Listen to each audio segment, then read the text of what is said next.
Hi folks, I'm Dr. Ed Beyer. Today we're discussing the various ways that thyroid function can be low and traditional medicine never looks for it. In the scientific literature, there are 22 different ways that our thyroid function can be depleted. Traditional medicine looks at one of them.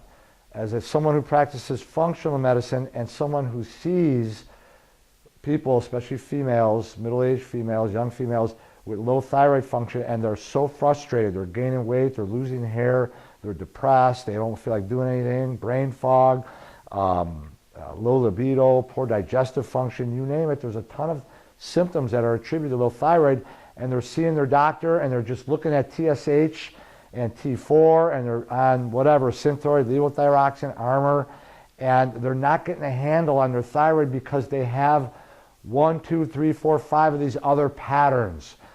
And it needs to be looked at in its entirety to really resolve the problem.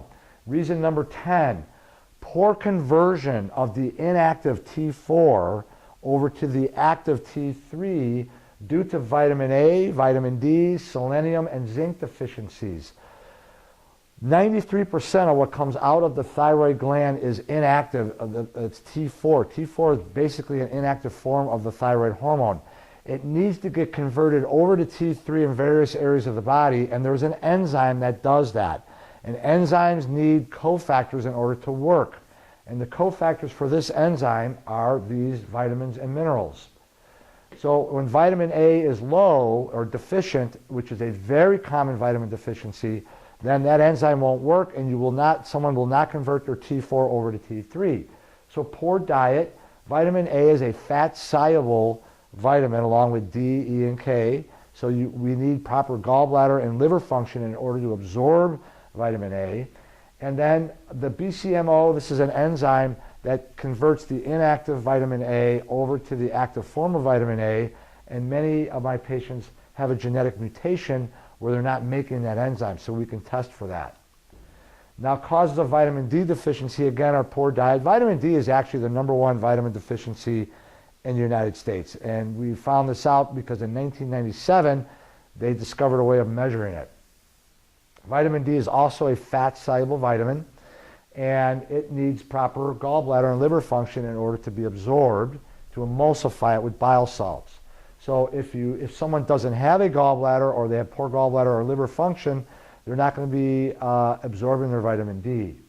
VDR is an enzyme used to convert the inactive vitamin D over to the active form. So many folks have a mutation on the genes that are there to make that enzyme, so they're not making that enzyme. We can test for that, and that's quite common.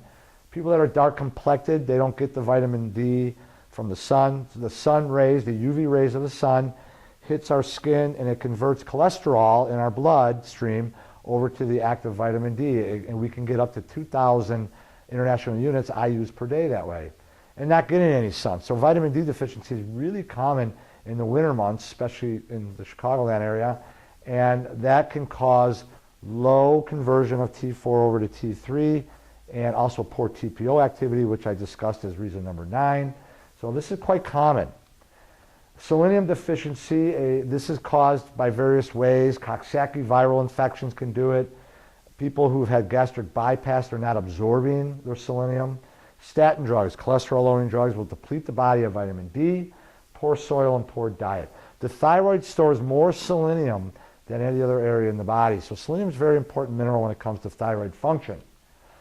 Zinc deficiency, which is really, really common. I see it all the time in practice.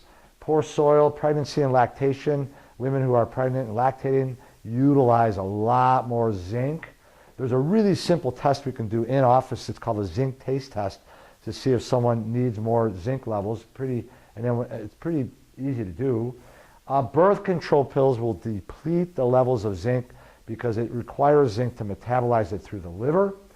Poor diet and poor absorption. High copper. Copper and zinc are antagonistic to each other.